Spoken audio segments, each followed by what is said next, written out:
Hey, this is a video of me, just a day in the life of me watering and checking to see if my plants need water or don't need water.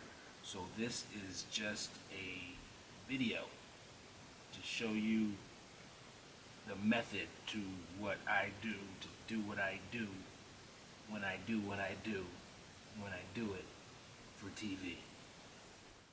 Oh boy. One, this is a tetrasperma tissue culture form, no, non-tissue culture form, tetrasperma. I'm not going to say that other name. It starts with an R. I just can't say it. But that's this. It's in a whole bunch of this. This stuff is called peat moss. Now, if you also notice, it's in one of those red cups. Not the fanciest thing, but it's cost effective and it still works. And it's going to allow the peat moss to stay wet for a long period of time. And the thing I like about peat moss is that you can see over here is a wet one, over here is a dry one. So you kind of can see it's not compacted like dirt is. So it's going to let air through most of like the plant. So the roots are going to get a lot of air. Now roots need air, believe it or not. So peat moss is the perfect candidate for most plants, because most indoor plants, because they allow plants to absorb a lot of oxygen. Now I start my plants in spag peat moss. Well, actually I really start them in water just to get them growing. Like I have for this. This is a Paraiso Verde cutting that's growing, and the root is not that long, but it's growing. And I just have it in water, and we'll touch on that. But let me just go back to the plastic cup. Plastic's going to not allow a lot of oxygen to penetrate and dry out the peat moss as fast enough, so I can keep up with the water. But you do have to check it. So this one, this is a cutting also that I have that I'm gonna what I'm doing. I know this doesn't need any water because obviously you can see it's super wet. I don't need it, so I can visually see. But what I'm doing with my spag peat moss that I've learned is to dig down. Then I'm feeling the spag peat moss, and if it's wet, then I'm going to saturate the spag peat moss. So I'm looking at this top thing, then I'm also looking at this plant, which is a Paraiso Verde, and I'm like, this doesn't need water right now. So looks can be deceiving, meaning this doesn't need water because I went down deep. I went down deep into there. Went down deep, all the way down deep in there. Then I used my fingers. You know, they say green thumb, but you should have a green, it should be a phrase for green pointer finger, because that's what makes everything stay green and not die of root rot. But I'm going down deep, a couple inches, maybe an inch or two down, and feeling for wetness. Now, the same principle is going to also follow for soil, which I'll get in contact with shortly, and I'll show you how I do that. But visually, don't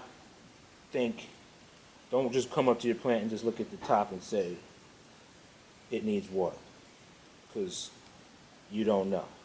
You have to feel it. You know what I'm saying? You got to feel it. So over here is another cutting, and I can give you an idea. Like, it looks good up top, right? Looks still good up top, and this is kind of how the idea kind of works. So you can kind of see that the container is has some moisture and condensation in it. It doesn't have any bottom holes, but that's what I like about jars. You can actually see what's happening below the soil.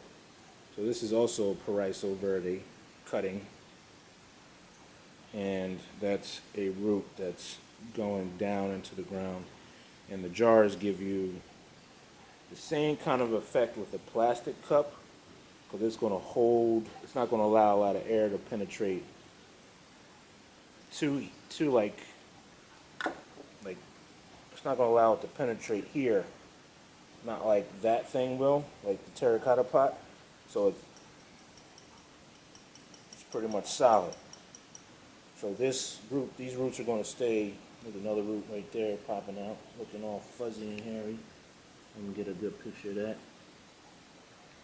But this tells me, I can see clearly that this thing is having a great time. Maybe I should get a clear plastic cup so I can actually see what's going on. But we only had red, so that's what we used. Of course, you want to have a humidity gauge, but you want to have it up in the air. It's not up in the air really sensing, but if it could sense something, probably we're around 50, well, you see my percentage. So you definitely need one of those if you have multiple plants, and you kind of want your humidity around 50% or better. I had this laying on the table, so it wasn't getting a good reading. I need it hanging up somewhere, but it's an eyesore, so I can't really have it hanging up. So I think I'll probably get a digital one, but right now this is doing justice. But back to the water. This is how I propagate. Not a secret. Just real simple stuff. Water, non-chlorinated, and plant with node and watch grow. That's all you need to do with that. I got a couple more back there. Very Wholesome, Pink Princess, and a couple other things going on, growing roots back there. But that's my propagation station, one of them. This is the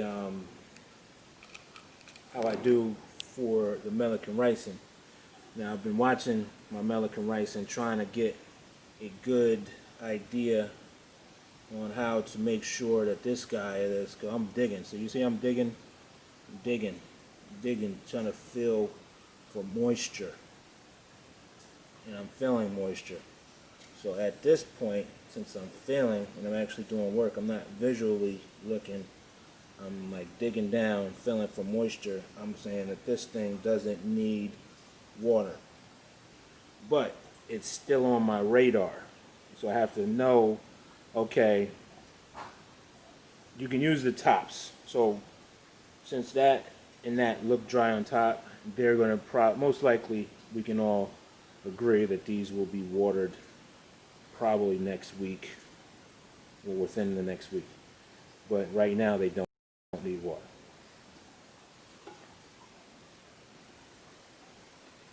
More jars, and I'm like feeling. It's all about feel. Doesn't need water. This is my Monstera Thai Constellation. What I do with this guy, you can see automatically up top. I don't know if you can see the same thing I'm saying. Super black soil. It's not the same color. It's the same color as I'm digging down. So this recently just got watered. So I'm not going to need to water this anymore, or water this today, because I can see it. And I just want to make sure that I don't overdo it, because this is kind of like, it has a glaze on it. You can't really see it, but it has a glaze on the pot, so it's not as porous as most of those terracotta pots. So this is a perfect candidate for this plant, because it doesn't need a ton of, doesn't need as much, doesn't like wet feet. So we're not going to keep the roots too dry, I'm sorry, too wet for too long. So I make sure if I'm looking at this plant I'm saying this plant, even if it's dry, and I know it's dry, I have to do a mental note that, okay, after it's dry, I'll wait a little bit, and I'll wait a little bit. I'll wait a little bit more with this guy. More and more with my monsteras. I wait a little more, so they won't be, constantly being watered after the soil is wet. So kind of know your plants. Usually with the Melican ricin, I don't let it dry out too long like I would do with my monsteras. Let me get you a better picture. Because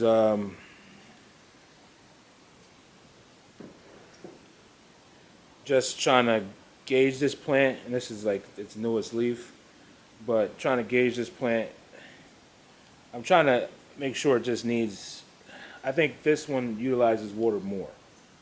So it needs water more, so I give this more water than anything. Even though I have it in a terracotta pot, the soil's gonna dry out a lot faster than that because it's in a plastic pot. This is more porous. You see like the minerals leaching out on the exterior of this. That's all that is. It's just mineral deposits from the water or anything that's in the soil. It's just kind of bleeding out on the outside, and I kind of like the aesthetics of it. So that's why I keep most of the plants, keep most of the terracotta pots like this. Moving along.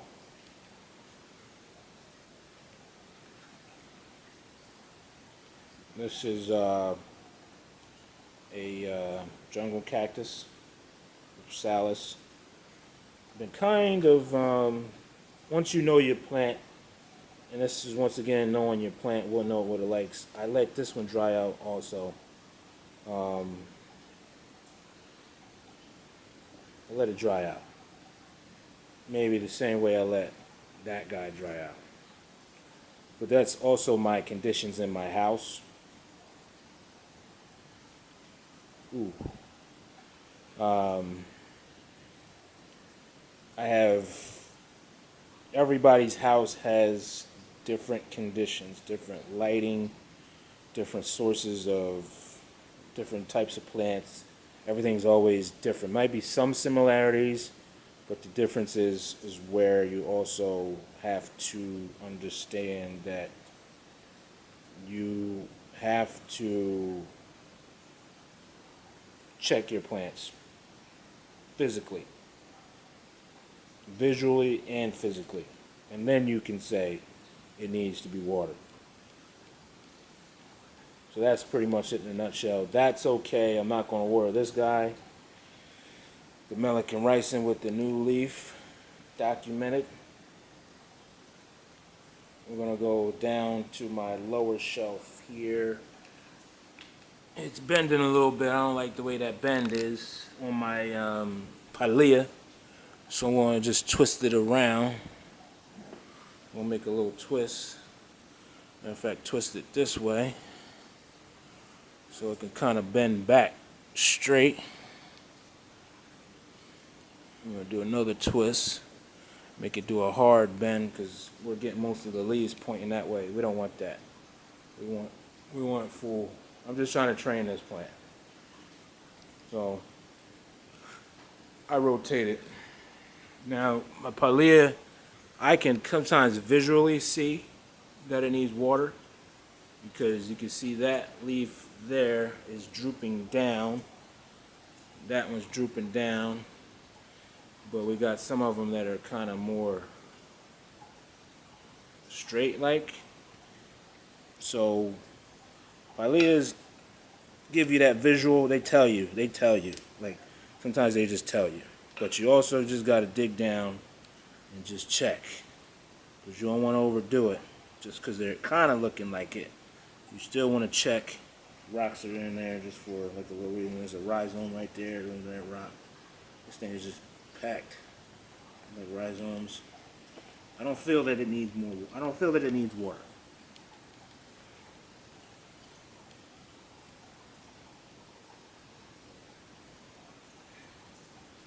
I still got dirt on my finger, under my nails. Not a pretty game, the plant game, but it's just stuff you got to do. So I don't think it needs water, but it will need water soon. So I'm not going to water. Even though I'm getting some signs up there that you are bending, we're kind of still straight. It might be trying to compensate for something, but we'll make sure that those leaves get straight on the next watering. But everything's pointing like that way, so to keep it trained, I'm just gonna not water it and see what happens. It'll most likely bend back straight. I have it on a pole where I kind of peep, because I like this straight up and down shape. It's getting kind of tall. Who else? What else? The Hoyas. How I do my Hoya compactor, or Hindu rope, is I fill the soil. You can definitely see the roots or the leaves get pruny looking if it gets bad. If it gets really bad, you'll see these leaves get real ripply, but none of them are looking real ripply. But the roots, the dirt feels super hard and dry. And it's in a plastic container. So I am going to water it because I'm feeling the roots, and I knew that I haven't watered this in a while. Why? Even if I forget, I can dig down.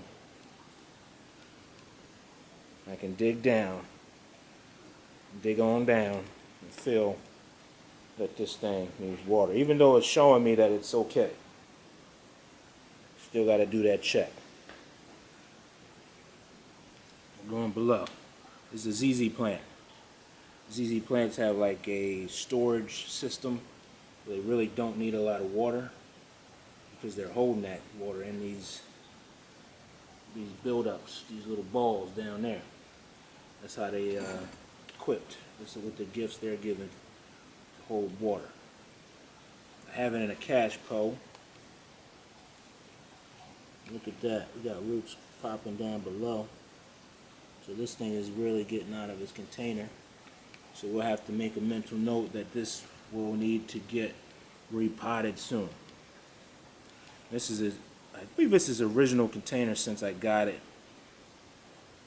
when Costa Farms released this to everybody on eBay, and everybody was picking these things up. I believe I picked it up from there. But I'm digging down, and this soil feels dry, very dry. So what I'm going to do,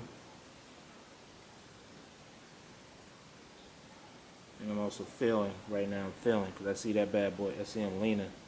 I'm feeling here, because this is where the water makes this thing stiff. The plant cells makes this thing stiff because they're really strong. Plant cells are one of the strongest things ever. But I'm squeezing it a little bit, and I can feel I'm making impressions in the stalk. So I'm going to water it. Even though it's a ZZ plant and people say don't water it, neglect it, it needs water. So I'm going to water it very lightly. I'm going to make sure that the water, I have this in a plastic pot.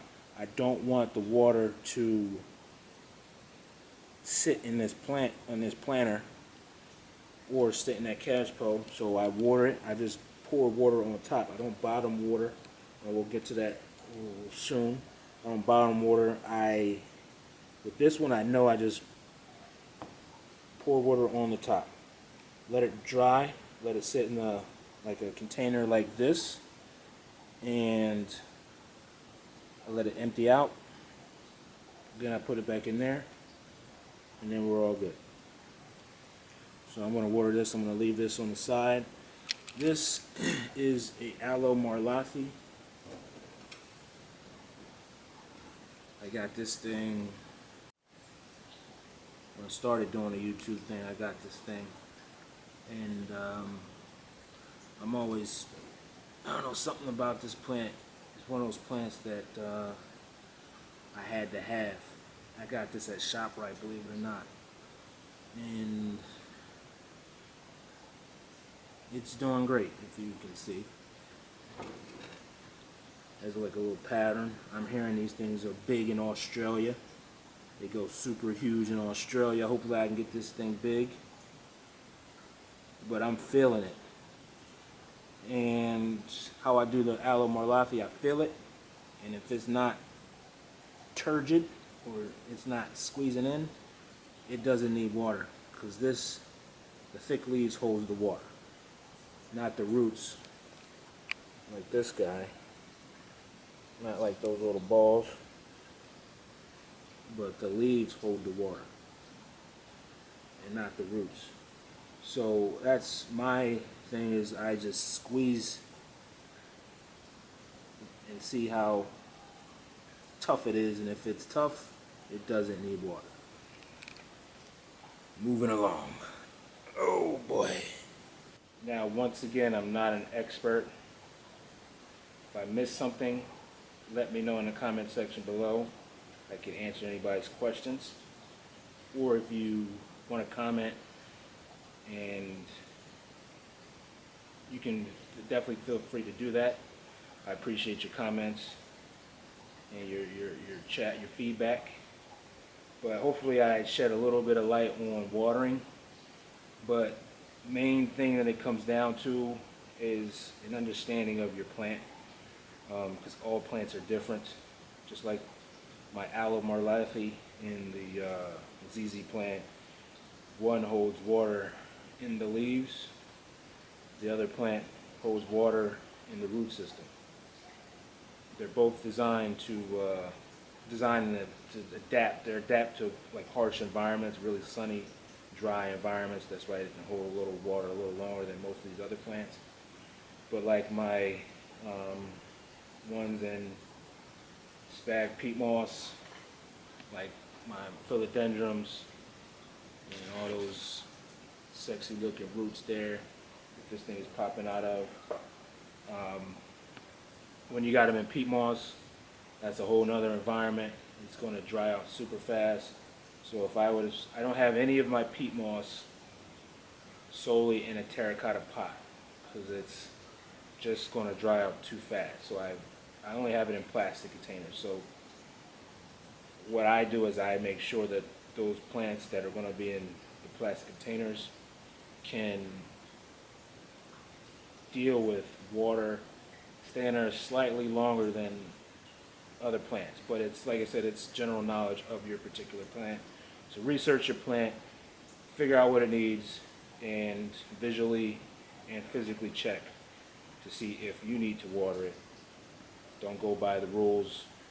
Don't go by my older videos when I was putting out there 2 weeks, 3 weeks. Don't go by them, because we evolved, we adapted. So with that said, I'm going to leave it like that. This is Gerard's Horticulture. Check me out on Instagram if you want to connect with me.